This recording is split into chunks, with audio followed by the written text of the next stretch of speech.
was very excited about getting into the head of the Charles for a whole bunch of different reasons. We certainly have, I think, one of the most notable crew programs.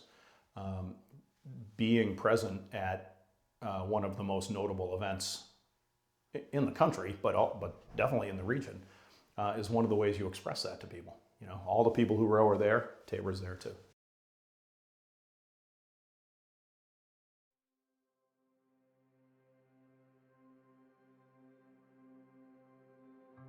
That was an independent study project, so the boys organized it and they put their heart and soul into it, and I think they didn't row as many pieces as they would have liked, but they certainly rowed on the ergometers. In the past, when we've had really good head of the Charles boats, some of those kids have been on soccer teams, and some of those girls have been on field hockey teams, and so you do have to work around in order to get the boat together, and you do have to make a commitment to erg outside of your season that you're in. Other girls also did like sort of shorter after school activities, like some arts and things, and then afterwards they would also come and train in the tanks as well.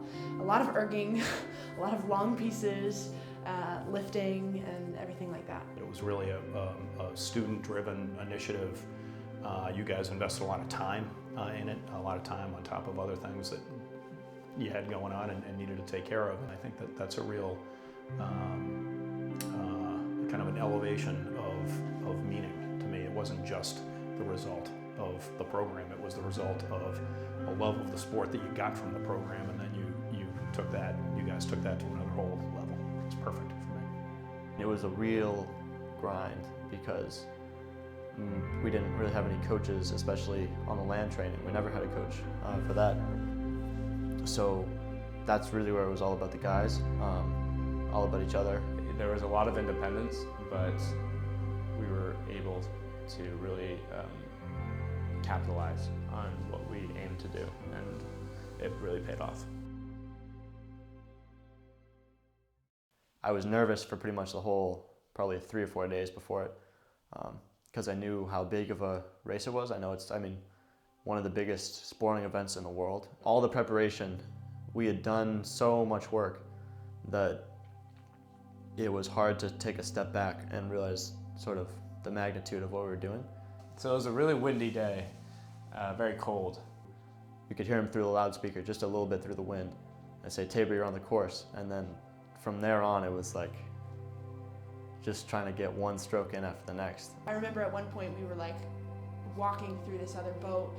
That race, myself like walking through that boat, but in a different, it's so different than like a 1500 meter race that it was so cool to like be like, wait, like we're not sprinting, but we're still walking, and this is still so competitive. Just picking off those crews all the time, looking up towards Andover and Nobles, even coming in towards the last bridge. It just flew by. It's like it was close to 20 minutes, but it just seemed like it was like 2 minutes. We got to Andover, and Andover, we met them at the Elliott Bridge, and they weren't giving us enough space to really pass them, which we're supposed to. So we had a few clashing moments there with them right before we got right back into it and just blew past them, and that was about the last 400 to 500 in the race. And once we passed Andover, we really, that was the best feeling. That was awesome. There was really no, I must have been smiling while that was happening. I remember the pain afterwards because I couldn't really breathe. I knew all the other guys were dying too. But we'd done something that we had spent hours and hours and hours training for. So it was a huge payoff. It was an amazing moment. I'll never forget that. One of the memories I had too was when we were passing by the Tabor tent, and I could just like hear out of the corner, like I could just hear the people. I mean, it was so windy, but you could definitely hear like the crowds. I was up on the bridges with a whole bunch of our alumni, and we were cheering Tabor on, and it was so great to be back there to be able to do that. I was totally blown away in the reunion village this year. To see all that support, that really was the highlight for me, to see that sort of happening. get people back in the tradition of this great program in that way. I think having a presence at the Charles is a really important thing for the school because it allows alumni to connect. It reminds them that Tabor is still doing it and we're still out there competing, and there is no better place to see Boston than from being out there on the water at the head of the Charles.